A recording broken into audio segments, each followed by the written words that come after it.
Hello students, তো এই ভিডিওতে আমরা দেখব এক্সারসাইজ নাম্বার 13.1 এর কোয়েশ্চেন নাম্বার 6 এর আগের যে কোয়েশ্চেনগুলো রয়েছে সেগুলো আমি সলভ করে দিয়েছি। তোমরা অবশ্যই প্লেলিস্টটিকে চেক করে নেবে।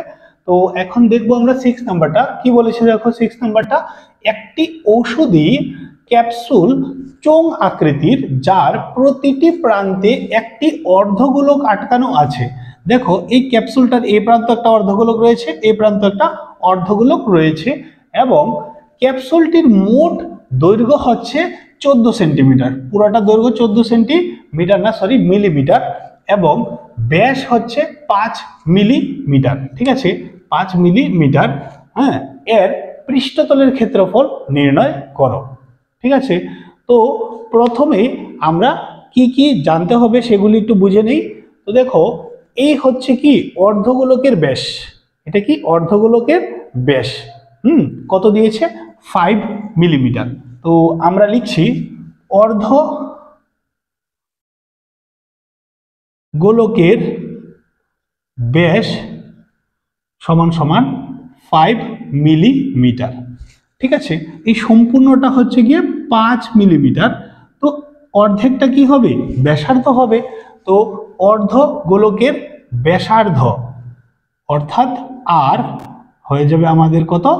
5/2 মিলিমিটার। 5 দিয়ে আমরা ভাগ করতে হয়, 5 দিয়ে ভাগ করলে কত হবে? 2.5 মিলিমিটার হবে। ঠিক আছে, তো এই জায়গাটা কত? এই জায়গাটা 2.5। তো এখানে কিছু জিনিস আমাদের লক্ষ্য করতে হবে, তাই আমি এই ফিগারগুলো এঁকেছি। তো এই জায়গাটাও কি হবে? এটা ব্যাসার্ধই হবে। কিভাবে? দেখো, যদি আমরা একটা বৃত্তাকার অংশ দেখি গোলকের, তো হ্যাঁ, যদি আমরা উপরের অংশটা দেখি বৃত্তাকারই হয়, তাই এটা যদি তার ব্যাসার্ধ হয় এটাও ব্যাসার্ধ হবে, ঠিক না? এখানেও আমি একটা অর্ধগোলক এঁকে দেখিয়েছি যে এটা যদি ব্যাসার্ধ হয় এটাও ব্যাসার্ধ হবে। এই পোর্শনটাই তো এখানে রয়েছে, তাই এটাও কি হবে? ব্যাসার্ধ। আর ব্যাসার্ধ কত বেরিয়েছে আমাদের? 2.5 মিলিমিটার। তো এ পাশেও কি হবে? এখানে ব্যাসার্ধ থাকবে, কত থাকবে? 2.5 মিলিমিটার। ওকে, তো চোঙ আকৃতি অংশের উচ্চতা কত? কারণ চোঙের যদি আমরা পৃষ্ঠতলের ক্ষেত্রফল বের করি বা বক্রতলের ক্ষেত্রফল বের করি, তাহলে কি করতে হবে আমাদের? হ্যাঁ, 2πr/h লিখতে হবে। তো h তো লাগবে। তো এখানে এই জায়গাটা হচ্ছে কি চোঙের উচ্চতা। তো চোঙের সম্পূর্ণ ক্যাপসুলের উচ্চতা কত? 14। তো চোঙের উচ্চতা কত হবে? এই পাশ থেকে 2.5, এই পাশ থেকে 2.5 মাইনাস হয়ে যাবে। হ্যাঁ, এই 14 থেকে। ঠিক আছে না? তো এদিক থেকে 2.5, এদিক থেকে 2.5 মাইনাস করলে কত হবে? টোটালি 5 মাইনাস হবে। আর 14 থেকে 5 মাইনাস করলে কত আসবে আমাদের? 9 মিলিমিটার। আশা করি সবাই বুঝতে পেরেছো। তো এবং লিখব চোঙ আকৃতি অংশের ব্যাসার্ধ তো সেমই হবে, বুঝতেই পারছো, ঠিক না? তাহলে কি হবে? 2.5 মিলিমিটার। এবং চোঙ আকৃতি অংশের উচ্চতাটা আমরা বের করেছি কত? 9 মিলিমিটার। ক্লিয়ার? তো সবগুলোই আমরা বের করে নিয়েছি। এখন কি করব? জাস্ট ক্যাপসুলের সমগ্র তলের ক্ষেত্রফল বের করতে হলে এইটা হচ্ছে অর্ধ গোলকের বক্রতলের ক্ষেত্রফল প্লাস কি করব? চোঙের পার্শ্বতলের ক্ষেত্রফল প্লাস কি করব? আমরা আবার একটা অর্ধগোলকের তোমার বক্রতলের ক্ষেত্রফল প্লাস করে দেব, তাহলেই আমাদের আনসারটা চলে আসবে। তো আমি একবারেই লিখছি, কি লিখছি? ঔষধের বা ক্যাপসুলের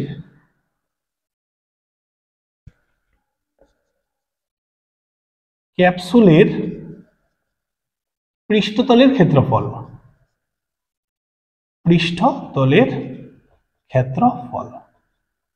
কি বলেছিলাম? তাহলে কি হবে? Step by step.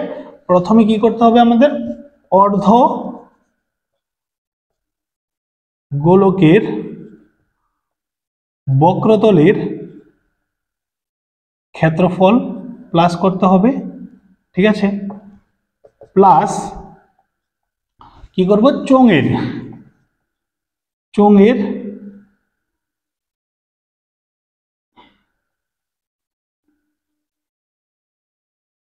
পার্শ্বতলের ক্ষেত্রফল প্লাস করে নেব আমরা কি? আরেকটা অর্ধগোলকের বক্রতলের ক্ষেত্রফল। অর্ধ গোলকের বক্রতলের ক্ষেত্রফল। ওকে, আর সম্পূর্ণটাই কি হবে, বর্গ এককে হবে। ঠিক আছে, তো এখন কি করব আমরা, অর্ধগোলকের বক্রতলের ক্ষেত্রফল লিখব। তো অর্ধগোলকের বক্রতলের ক্ষেত্রফল হচ্ছে 2πr² প্লাস চোঙের পার্শ্বতলের ক্ষেত্রফল। তো চোঙের পার্শ্বতলের ক্ষেত্রফল কি হবে, 2πrh প্লাস আবার দেখো এসেছে অর্ধগোলকের বক্রতলের ক্ষেত্রফল। তো আবার লিখবো আমরা 2πr²। আর সম্পূর্ণটাকে ব্র্যাকেট দিয়ে আমরা কি লিখবো, বর্গ একক। ওকে, তারপর দেখো 2πr² এখানে একটা রয়েছে, এখানে একটা রয়েছে। তো আমরা যদি প্লাস করে দিই তাহলে কি হবে, 4πr² হয়ে যাবে প্লাস 2πrh, এটা তো সেমই থাকবে। তো এখন দেখো আমরা কি করব, এই দুইটা থেকে কমন নেব। কি কি কমন যায় দেখো, এখান থেকে 2 কমন যাবে, এখান থেকেও 2 কমন যাবে, আর কি যাবে, পাই পাই রয়েছে দুটোটাতেই, তাহলে পাইও কমন যাবে। আর স্কোয়ার রয়েছে এটাতে, বাট এটাতে আর রয়েছে, তাই আর কমন যাবে। এটা থেকে 2 কমন গেলে কি থাকবে, আর 2 থাকবে। পাই কমন গিয়েছে, আর দুটো ছিল, একটা কমন গিয়েছে, তাহলে আরো একটা থাকবে। প্লাস 2 কমন চলে গিয়েছে, পাইও গিয়েছে, আরও গিয়েছে, তাহলে শুধু থাকবে কি এইচ। আশা করি তোমরা বুঝতে পেরেছো, বর্গ একক হবে। তো এটাকে আমি এই দিকে লিখছি, কি হবে তারপর দেখো, এখন আমরা মানগুলো বসাবো। 2 পাইয়ের মান তো সবাই জানি আমরা, 22/7। আর কি হবে, আর আমরা 5/2 লিখতে পারি, 2.5 লিখতে পারি। তাহলে আমার এখানে কাটাকাটি করতে সুবিধা হবে, তাই আমি 5/2 লিখলাম, 5/2 লিখলাম। ঠিক আছে, ব্র্যাকেটের পর কি হবে, 2π, 2r, 2 আবার আর এসেছে, তাহলে আর কি হবে, 5/2। 5/2 প্লাস h কত, h হচ্ছে আমাদের দেখো উচ্চতাটা হবে 9, তো আমরা এখানে 9 লিখে নিব। ওকে, তো ছোট্ট করে ক্যালকুলেশনটা করে নেব। 2 ক্যান্সেল হয়ে যাবে এখান থেকে, আর 5/22 কত হবে, 110/7। ঠিক আছে, আর ভিতরে কি হবে, এই 2 ক্যান্সেল, তাহলে থাকছে কত, 5 আর 9 যোগ করলে কত আসবে, 14। তো 7 একে 7, 7 দুগুণা কত হবে, 14। আর 2 দিয়ে যদি 110কে মাল্টিপ্লাই করি তাহলে কি আসবে, 220 মিলিমিটার স্কোয়ার হবে আমাদের রেজাল্টটা। ঠিক আছে, আশা করি তোমরা বুঝতে পেরেছো। তারপর দেখবো আমরা নেক্সট কোয়েশ্চেন।